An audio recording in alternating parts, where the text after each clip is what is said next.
Hello. So, who likes crypto here? Yeah, I thought that would be. Who's confident that they know how to do it right? I am. Who's confident that they always do it right? No, I never do it. Okay, so I want to start off by talking about some security BS. And here, what we mean by security BS, of course, is before Snowden. Now, Snowden and the Snowden papers aren't responsible for everything that has changed in security over the past 3 years, but they've been a catalyst for a lot of other stuff as well. And I want to briefly fill you in on how our thought as an industry has changed over the past few years. Biggest change is the attack model. Traditionally, our attack model has been the wiretap, the guy in the van with the speakers, with the headphones, listening into your conversation, maybe targeting tens, thousands, maybe tens of thousands, but, concentrating on the really suspicious folk, folk who attend HOPE conferences. So this has been our attack model. And of course, it's still there. It's still a valid attack model, but it is no longer the only one we're looking at.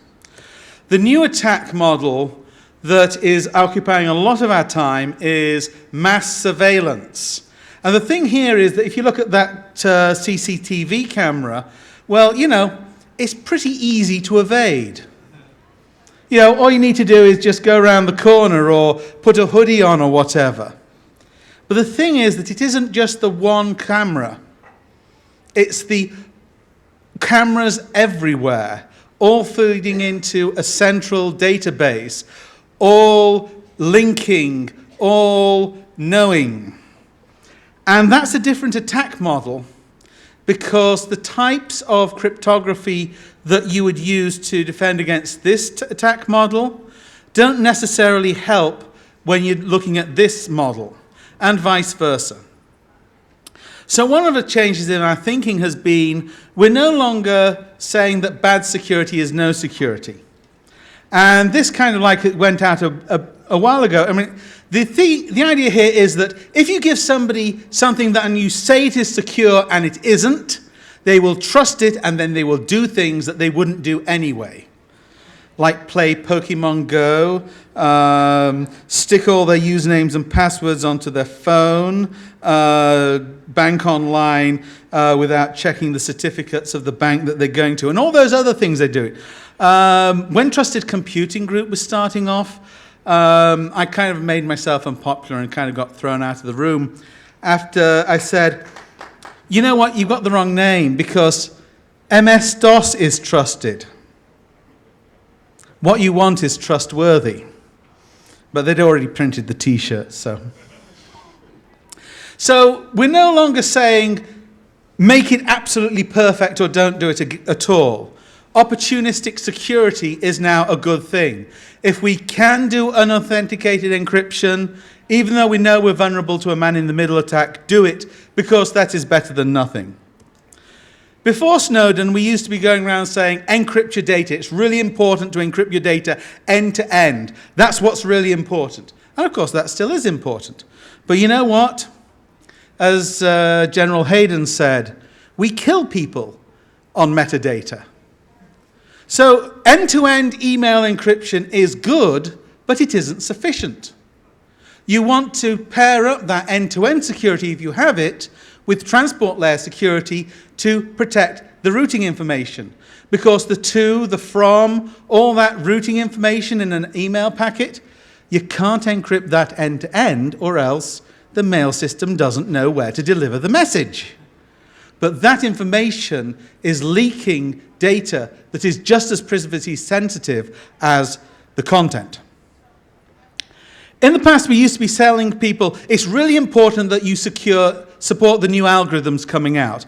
And, back when SHA-2 was agreed, I was going around saying, hey, we've got to get SHA-2 out there. We lost MD5, SHA-1 might be next. And people said, oh, no, we'll do it when we... So anyway, They waited until SHA-1 started to come under attack, and then we did it all in a panic, as we usually do. So supporting new algorithms is good, but that doesn't give you any more security. The reason that you support new algorithms in your application is so that when we have to change to a new application, to a new algorithm, your application isn't going to be one of the ones that is holding us back. It's just so that you're not the person who's going to be the block. You are not going to give any more security from deploying that new algorithm. The way that you get more security is you take out the rubbish ones. And if you look at some of the crypto stacks recently, you will see that MD2, MD4, MD5, IDEA, all these garbage ciphers from the 1990s that were put in because they were a good idea, are no longer there. And that's good because you get better security from not using the bad stuff. Now, in the past, we used to say that open source is better than commercial because it can be reviewed. And then in the wake of Heartbleed, we came across a slight unpleasant fact that just because somebody could review software doesn't necessarily mean that they want to spend their time doing it. And in particular, when you have these open source software projects, it can be kind of difficult to tell somebody, no, I don't want to add your heartbeat code for DTLS into the main trunk because, you know, who's going to use it? And so these things tend to become, well, repositories of things that maybe were a good idea at the time. So yes, open source is better, has better possibility, but it's really important that when you're looking at open source, you're looking and seeing, what is their review process? Do they have one? Don't just trust something because it is open source. Do like the BSD folk have been doing for 20 years. Check that your code is actually right, have a rigorous review process, and audit it and document it. And the other thing we found out from Heartbleed was, oh, we had all these people maintaining OpenSSL and nobody was being paid. And that was kind of sad when you thought about the fact that, you know, $1 trillion a year in internet commerce is depending upon that software base. You know, pay people. You know, if you want accountability from an engineer and you're not paying them, well, something's wrong. Now, obviously, nobody ever told people that you had to trust people or that it was good to trust people, but if you want to use any piece of software, you're trusting somebody. You know, okay, you can go off there and you can check the fingerprint is right, but, you know, is the fingerprint right? Is the signature right? At some level, you're always putting some degree of trust in somebody when you use software. And so this has been something that we've just kind of like tolerated as one of those things that, you know, it's just a fact of life that you just can't do anything about. Since Snowden, what we've been saying is, okay, yes, we understand that we have to trust people, but we don't have to trust them blindly.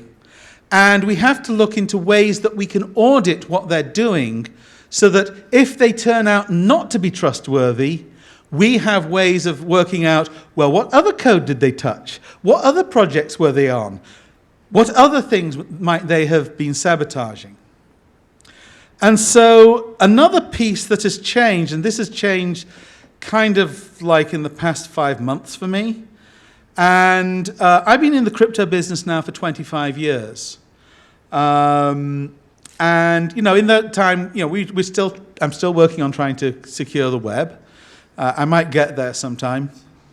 And in all that time, quantum has always been 20 years in the future. And it's always been something that, well, we'll have to worry about someday. Well, that's stopping happening. The recent advances in quantum computing are quite significant. Google now have a 5-qubit quantum computer on the web that you can go and play with. There's rumors of quantum computers above 10 qubits. This is starting to get to the point where it is worrying me and it is worrying my colleagues. And we're starting to look at, yes, there is It's not going to come immediately. You know, we've still got 10 years or whatever before this is going to be a serious attack that might damage us. But you know what? It takes us 10 years to develop the next generation of security systems. So this is now an active development. This is something that we're now looking at now to see what can we do to make the web PKI and web security robust against quantum computer attack. Okay, so that's the change in the attitudes that has happened in the wake of Snowden. What I want to turn to now is what those changes have caused to happen in the standards area. I mostly work in the standards organizations. I've worked in W3C, OASIS, CAB Forum. I've done some work in Anti-Phishing Group. These days I'm mostly working in the IETF, the Internet Engineering Task Force, and also it's partially its sister organization, the IRTF. So one of those little bits of data that we got from the Snowden papers, we discovered a project called Bull Run. And what Bull Run was $250 million a year to sabotage my work and my colleagues. If it was just me, I mean, like, you know, you could just go around to my house with the Maserati folks, you know. But one of the things, so we were looking around for specifications that might have been compromised. And yes, we all have our theories. Sometimes it's hard to distinguish incompetence from malice. But one of the ones we're fairly certain was a deliberate act of sabotage was this random number generator that was foisted on NIST by the NSA, and then the NIST folk paid $10 million to RSA to include the elliptic curve pieces into their new toolkit. Oh, and by the way, you'll make dual ECDRBG the default random number generator. And the thing is, well, it's complicated, but if you really understand what's going on with elliptic curves, and you kind of like squint at the protocol, it turns out that the person who generated the parameters for the elliptic curves could generate a set of parameters in such a way that they, as the person who generated it and nobody else, would be able to see little bits of entropy leaking from the random number generator seed every time a nonce was created or it was used for any other purpose. And so this is kind of like what we call a bad thing. So as a result, we've changed our attitude to the value of randomness. Traditionally, when we were generating elliptic curves, we thought, oh, you generate the random curves and you do the randomness in a way that everybody knows everybody agrees was sound. And so you have the brain pool curves and various other curves. And these days that doesn't cut it, because you know what? If I wasn't there actually at the ceremony, how can I vouch for it? I don't know what went on. So what we need is not a situation where the curves are generated randomly. We need a rigid construction so that everybody who's using these curves knows that, well, nobody had an advantage in generating them. There is nobody who has a backdoor that anybody else could have. And so the two curves that came out of that, you'll probably be seeing them in pretty much all IETF protocols going forward.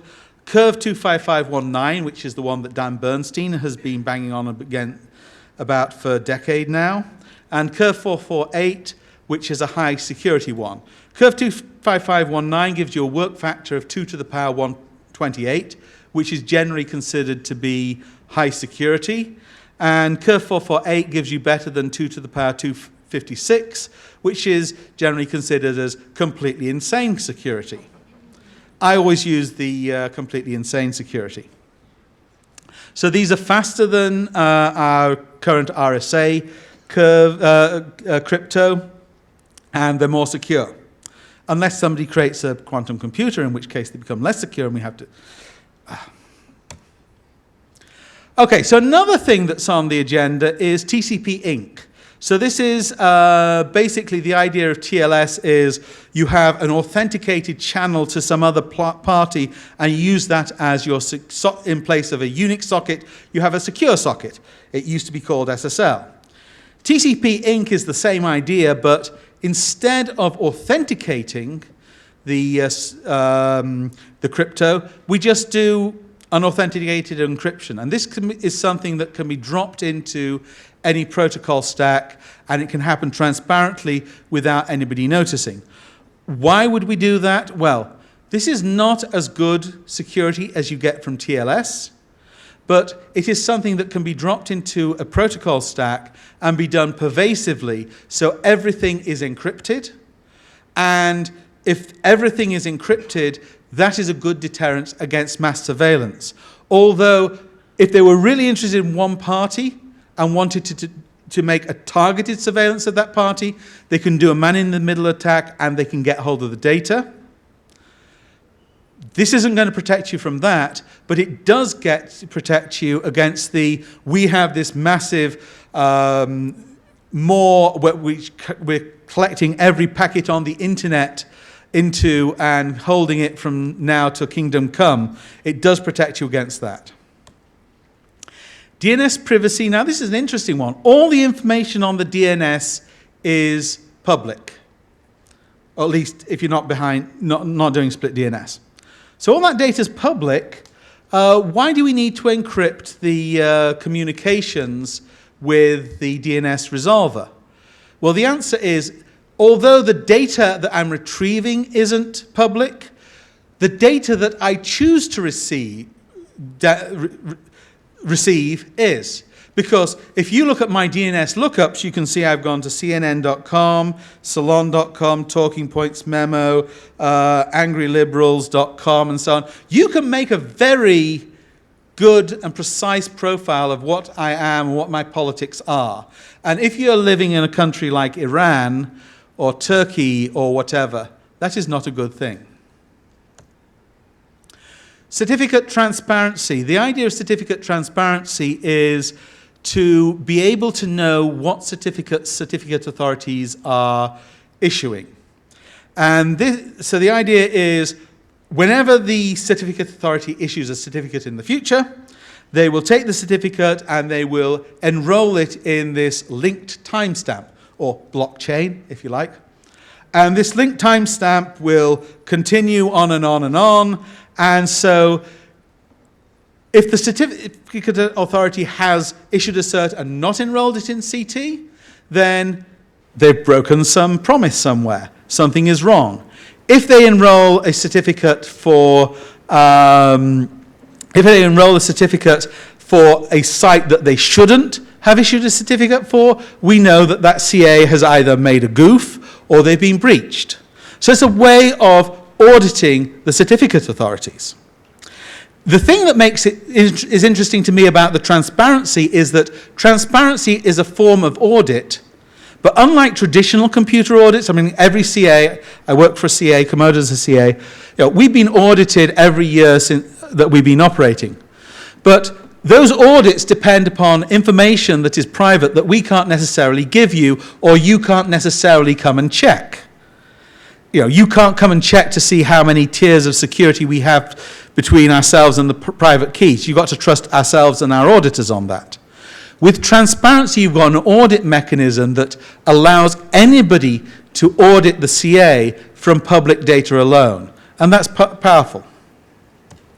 And finally, well, this is something that isn't quite there yet, but for the past 15 years, I've been trying to persuade the people who write the OpenPGP spec and the people who write the SMIME spec that, VHS versus Betamax, not a good thing. If we want to have everybody using encrypted mail, we should have convergence. And I'm not the only person who's thought that. When I was principal scientist at VeriSign and my friend John Callis was CTO at PGP, we used to regularly have meetings and try and work out to see how we could try and get the camps together. Well, things have changed. It used to be when I went to the various camps, the feedback was, oh, we do not want to do that. We're not going to do it ever. I've just come back from ITF Berlin where the feedback was, well, we're all for it, but we just don't think that the other people are, which is progress. We might get to convergence this decade or the next. Okay, another thing, now this isn't really something that's one particular protocol, but something that's starting to creep in across the ITF, and it's the bridge to what I'm going to be talking about in the second half of my talk, and that is usability. A couple of months ago, I had an epiphany. Whenever you have instructions for how the user's going to configure something, that's wrong. Instructions are bad. Because you know what? Users are really bad at following instructions. Computers are really good at following instructions. So if you're giving your user instructions that don't have decision points, necessary decision points that the user has to make, well, you're making work for the user. You should turn those instructions into code. That should be done for the user, by the computer. We shouldn't be using users as computers. And that's the founding principle of the mathematical mesh.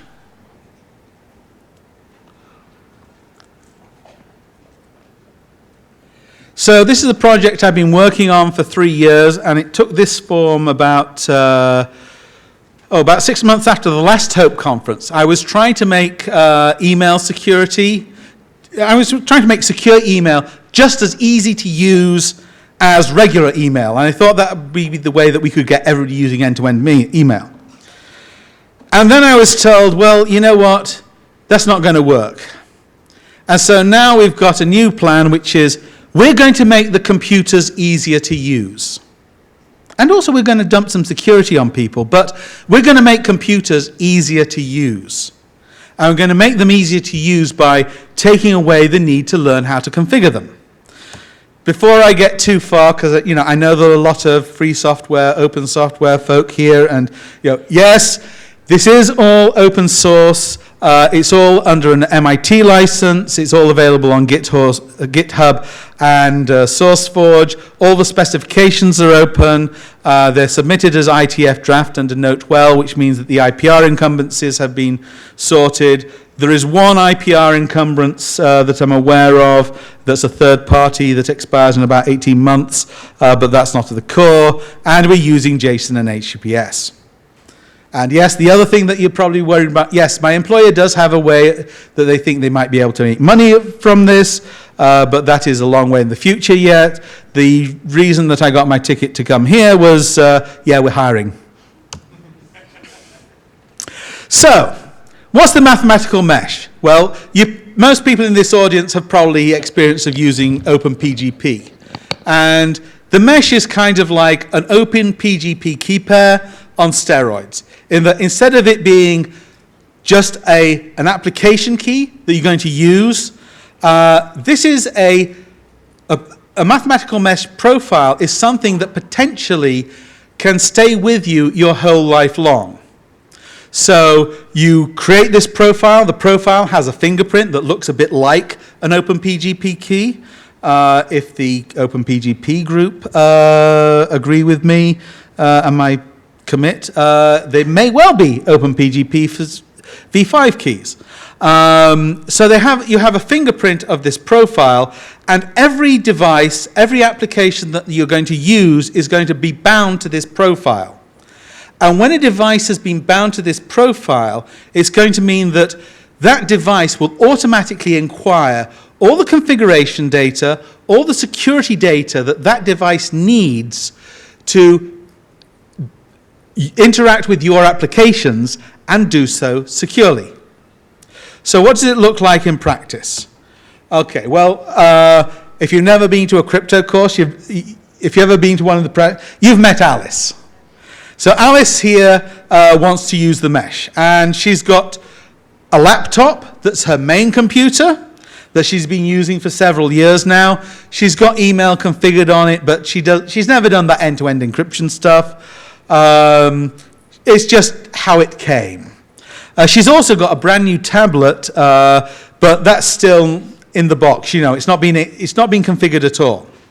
So the first thing she does is she configures a mesh profile for herself using Meshman, and that is a profile now that is on her laptop.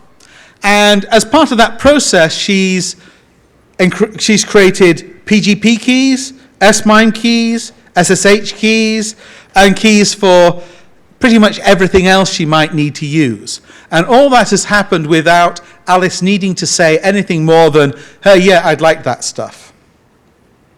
So at this point, she's got her profile on her laptop, but she's not got it on her iPad.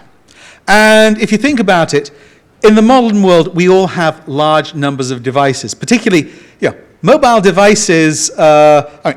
This is the first laptop that I've had that has lasted 4 years.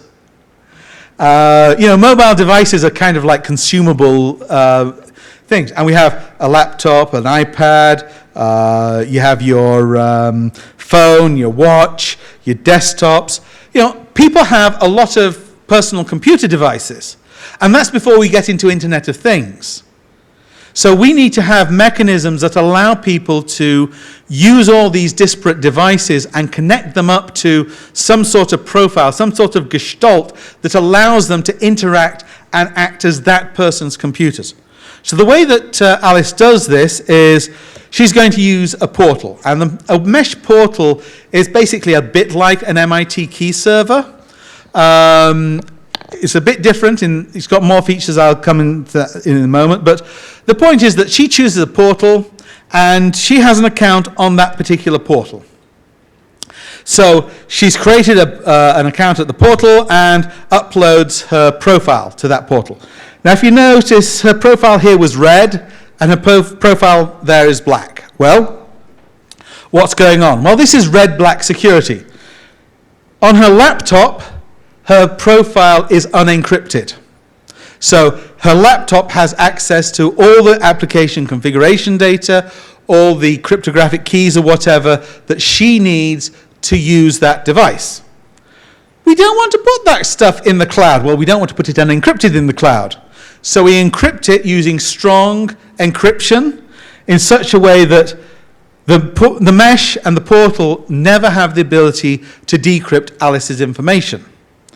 However, when Alice connects up her iPad or a tablet or whatever, we decrypt it again.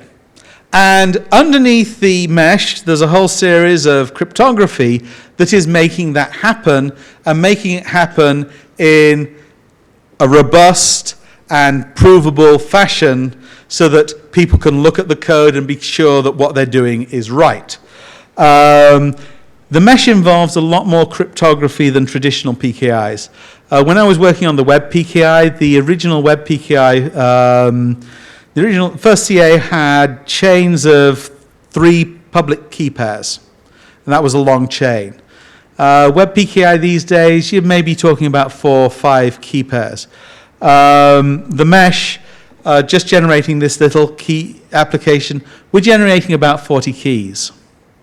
And the reason that we do that is that we're looking to do absolute best practices on Alice's behalf.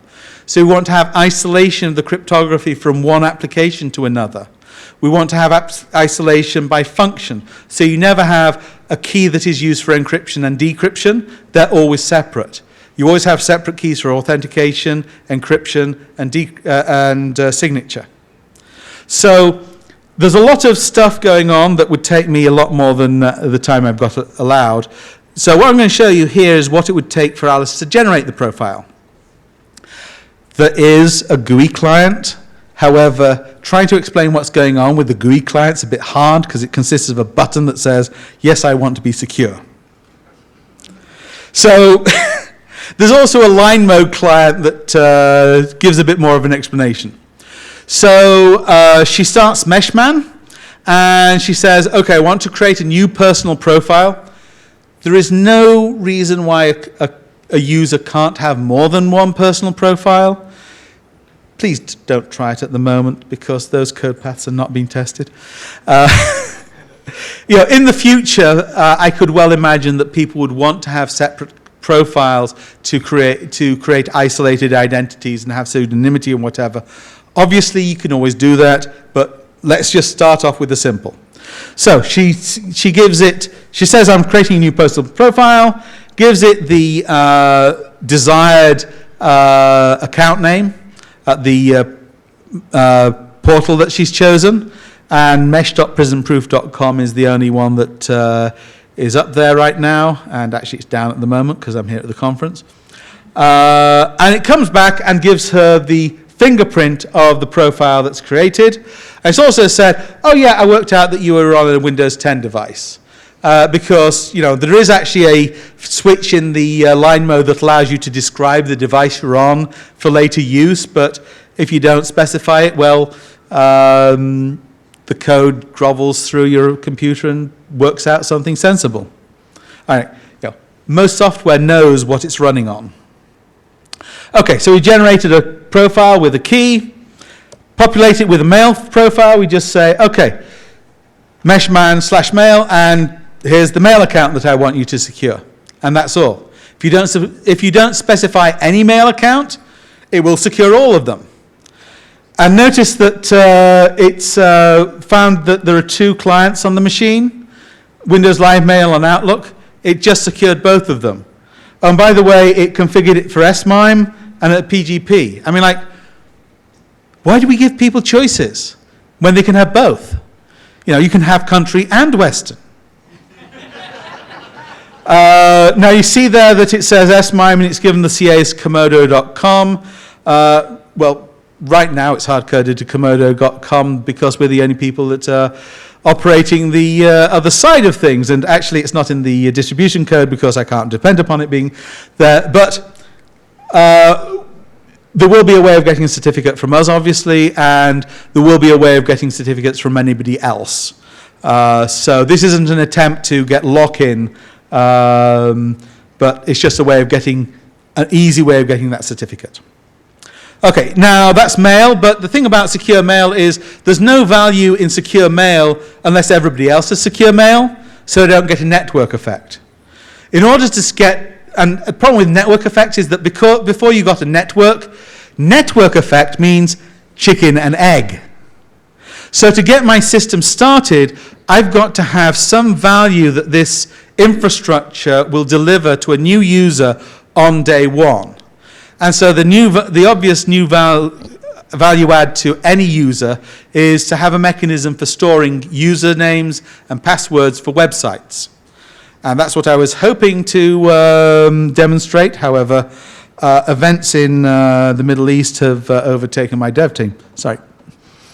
So to populate a web username and password, we use Meshman again, Meshman/web, and now it's created a profile. There's a default profile, personal profile. Don't make the person type if they don't have to. We can store it on the machine. Okay, and then we're just adding a username and password, and obviously this is something that the team is integrating into a version of Chrome so that then you'll be able to use the password manager in your daily life. And the thing is that, as with any good password manager, you add a password on one site, on one machine, and it's now available to all the other machines that you've got bound to that mesh profile. And so all that's automated. Unlike the other systems that are out there, we're not using clunky symmetric key cryptography and passwords to unlock the data. We're using public key cryptography. So this isn't the only way that you can you can't defeat this by breaching the portal or the mesh, because the data that's stored in the portal and the mesh isn't actually encrypted in a way that can be brute forced. The only way to decrypt this data is if one of Alice's devices gets lost and you can extract the keys. So the mesh then is a virtual store for configuration information that includes credentials and keys and passwords and so on, but also includes, for the mail, we're including the inbound and outbound mail server. the configuration of that mail server, and all that other information that Alice would want the mail client to know. And because the mesh manager can have code in there to say, okay, let's see if they've got TLS enabled. Let's force that connection over TLS because we know it's always there. The mesh manager can do it better than Alice can do it from the information resources that are generally available to. It's application agile, so in principle, there's no reason why you can't put any crypto application you want in there. At the moment, we're looking at the mail, web, and SSH. Also network configuration stuff. And of course, end-to-end email by your choice of systems. But it isn't a trusted service. So if the mesh can't be breached because the mesh isn't offering confidentiality to anybody, we use end-to-end encryption to provide our confidentiality guarantee, not trust in the provider of the mesh portal. Okay, so I've shown you so far how you can configure the mesh for one device. How do we add in more devices? Well, this is basically just your standard two-way authentication. When we created the profile, we got a password. Sorry, we got a fingerprint. When we start the process of connecting a new device, we see that fingerprint come back again. So we've given it the portal account that we want to connect to, and it comes back and tells us the profile name. So we check the two fingerprints match, and it gives us the fingerprint for the device profile it's just created. And it's found that this is the iPad Pro 15-inch that are only available now to people who are friendly with Apple. And then on the second device, so now we go to the administration device. This is just any old device that Alice has, but it's one where she's said, this is a device that I want to actually do management of mesh profiles on, which is probably different from, if in the ultimate, I want the mesh to have all my devices, including the light bulbs and light switches, connected to my mesh profile. I do not want my mesh light bulb to be configuring my profile. No, thank you. And so we ask the mesh to tell us what pending connection requests there are. And here we see, okay, there's one for this. It's trying to connect to our regular profile. And here's the device fingerprint and bit of information. We check the two fingerprints are the same. And then we tell it to accept. And now that's published to the net. And then this device is now connected. And we can go back to that other device, ask for a status, and it'll tell us it is connected. And once it's connected, that new device has access to all the connected applications. So now, I didn't show you, obviously, you probably want to have infrastructure in there that allows you to say, okay, this is a tablet, I'm going to give it email access, but I'm not going to give email access to my toaster. But that made the demo a bit too complicated. So once it's connected, it's got all the keys and all the capabilities for the applications it has been authorized for. And this is giving us automated security, and automated security is better security. Because you know what? If you're going to do security right, you've got to do it really consistently and do everything right. And most people are really bad at that. And computers are really, really good at it. So automating security, taking the pain away from security, allows us to get secure by default for starters. It also allows us to automatically choose the highest level of security that's available and do all this separation of keys function by device that normally every crypto person knows they should do, but very few people do. And boy, when I tried to do it by hand for SSH, gosh, it was so painful. And it's automatically refreshing that crypto on a monthly basis or whatever, or if you take a device away, in that you can have a rule in the Mesh Profile Manager that says when you remove a device from a profile, automatically rekey every application that that device had access to. So when I started showing this to people at MIT, Dave Clark, who's the guy who invented the end-to-end principle and TCP and was in with all that good stuff, his first response was, oh, can you make it work for SSH? Because the thing about SSH is, every system manager uses SSH. Hands up in the room if you're a system manager using SSH. Now, take your hands down if you have multiple keys for your SSH client. So, I mean every SSH host. Yes, I think maybe two. Every SSH host has separate keys. But if you're using SSH to log into your servers from your laptop and your desktop and your tablet, you should have a separate private key for each one of those. Because if you don't and you lose the laptop, or it is taken from you at an airport, then TSA now have access to all your stuff. Why? And everybody knows they should do this. Why don't most people do it? Well, doing it right is really, really painful. And the only way that, the only people that I know that to do it right have scripts to do it. And now you have the problem of, well, are the scripts right? Have they been audited? Is that a hole?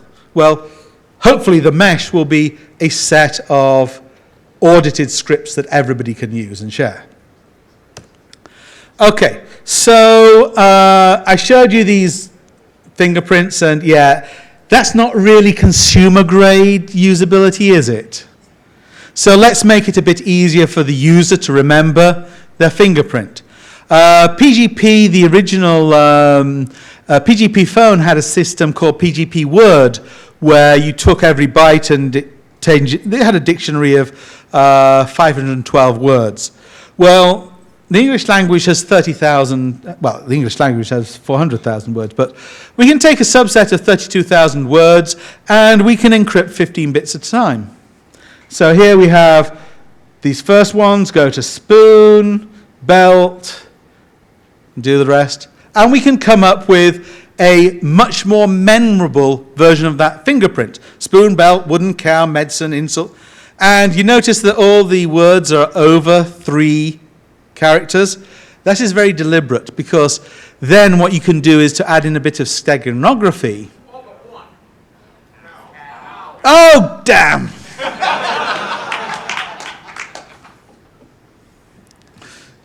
This is the difference between theory and practice.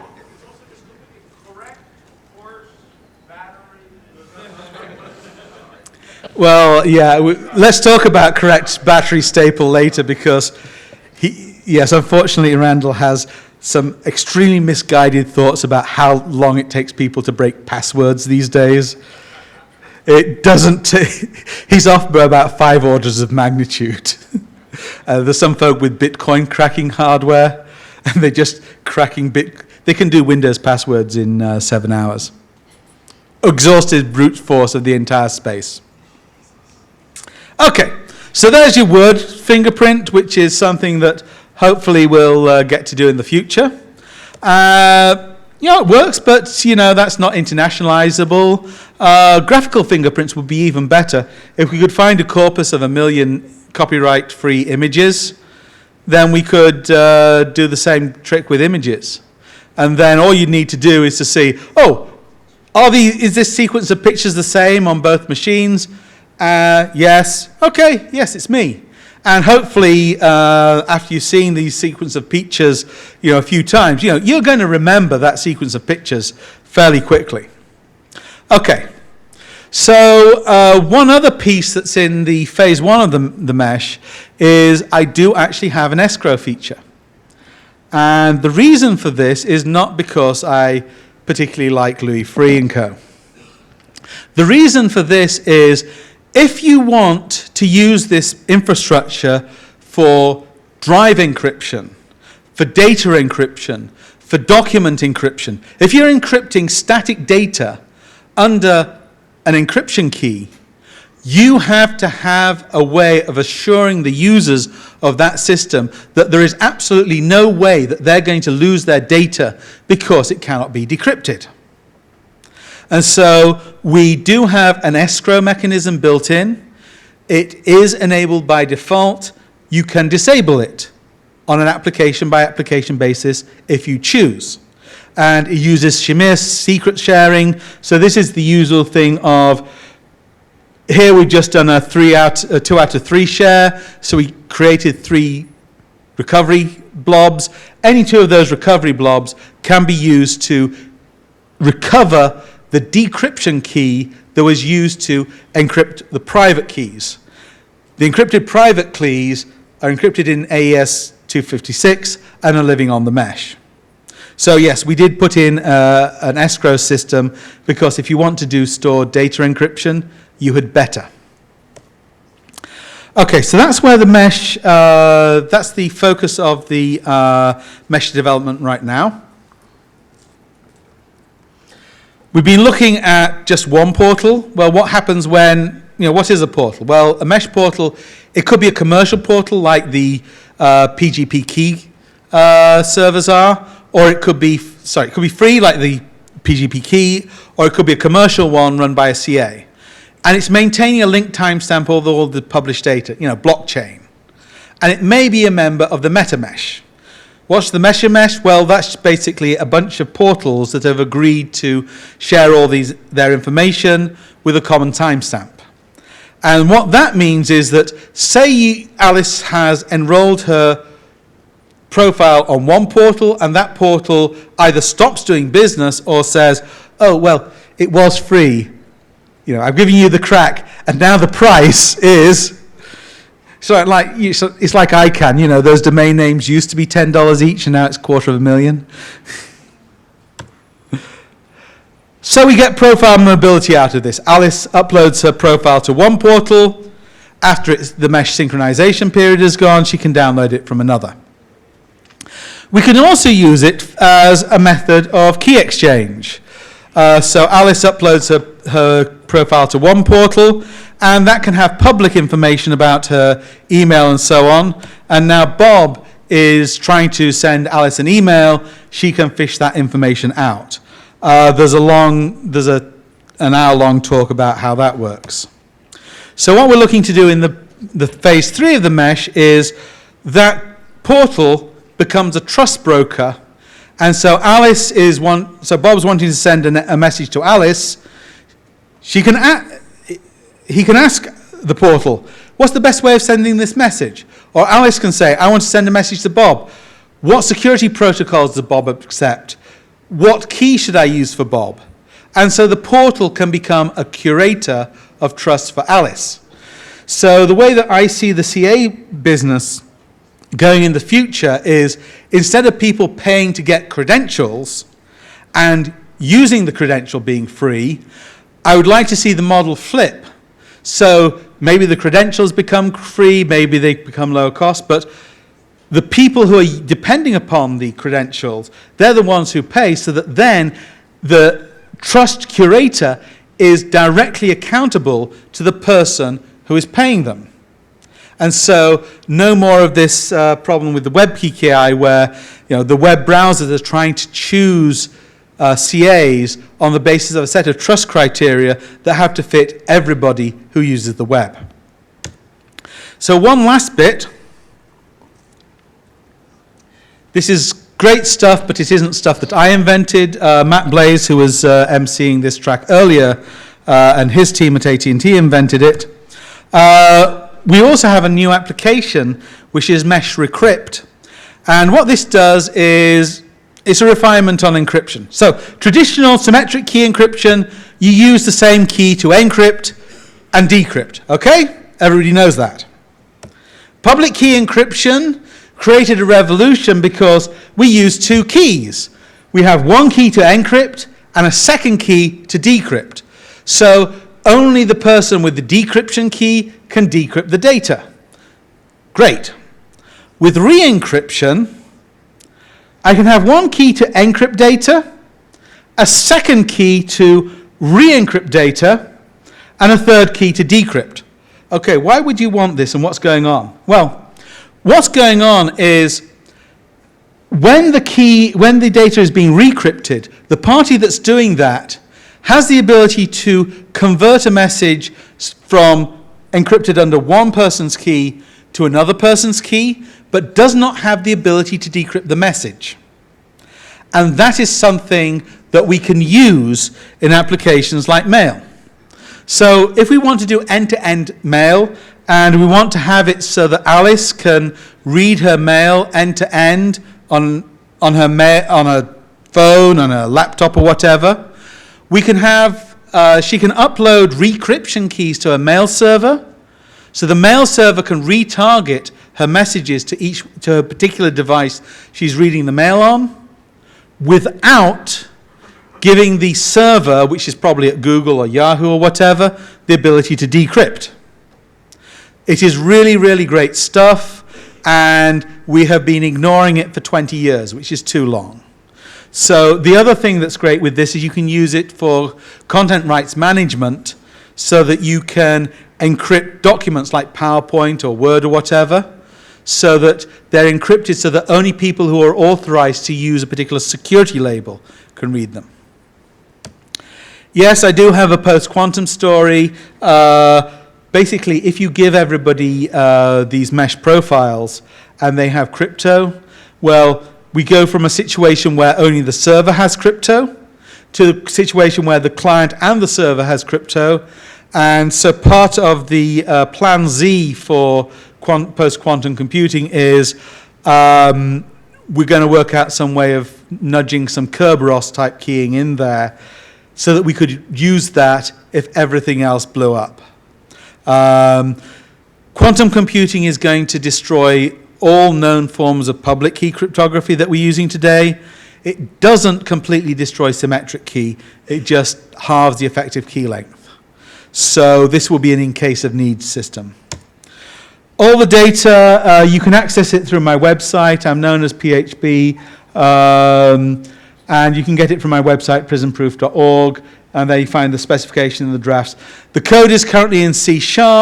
There has been a C version in the past, but we're using code synthesizers to generate it, and this code synthesizer's just a little bit out of step. And there's a command line tool and a GUI, and because it's all in C# and Microsoft made the C# core open source recently, yay, you should be able to run it on everything eventually. Thank you very much.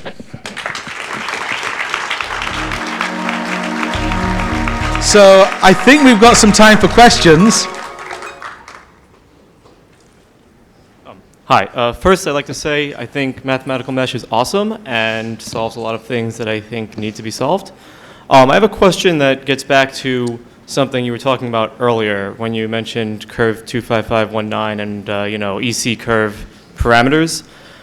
So my experience in going to crypto conferences has been that there are very few people out there who actually understand how curve parameters are generated. I'd say maybe 200 on Earth could explain it, without first taking a course. Yeah. Is this something you've observed, and do you have any ideas on fixing that? This is the reason that this was done in the IRTF, not the IETF. So we did get the heavy hitters there. We had the top people from Microsoft and IBM, the NSA. We had Dan Bernstein come down a couple of times. We spent 2 years on it. I'm not a number theorist. I don't claim to understand any of this, but we did get the people in the room who do. So of all the systems, those are the ones that I'm confident of. Well, my point is more say everybody in the audience wants to verify that these were properly generated. Oh, I'm not sure how many people here could, through no fault of their own. I'll see if I can pull out the link and put it on my website, but Dan Bernstein has a really awesome presentation that explains elliptic curve, and it's an hour, but it's the best one for explaining elliptic curve, and hopefully that will give you some confidence. So I have a question about the escrow system that you described. You're using a Shamir sharing. who gets the shards in mathematical mesh? The user. The user gets all the shards? Yes. And they get all of them together? Absolutely. Okay. I mean, like, if you wanted to layer on something else so that they didn't, feel free, but yeah. Have you considered any sort of time release key, like a backdoor key? In terms of the user requiring the original key in order to stop the release? It's a good idea, but at this point, I'm just trying to get the system running. Okay. So, I mean, like, that's the sort of thing that I think that, I mean, I've got my reference code. If you want to take my specs or the C stuff and generate something else, please do. I mean, like, it's an open source thing, so Right. yeah, feel free to fault my code. Yeah, thank you. Okay, I've got the hook, so thank you very much.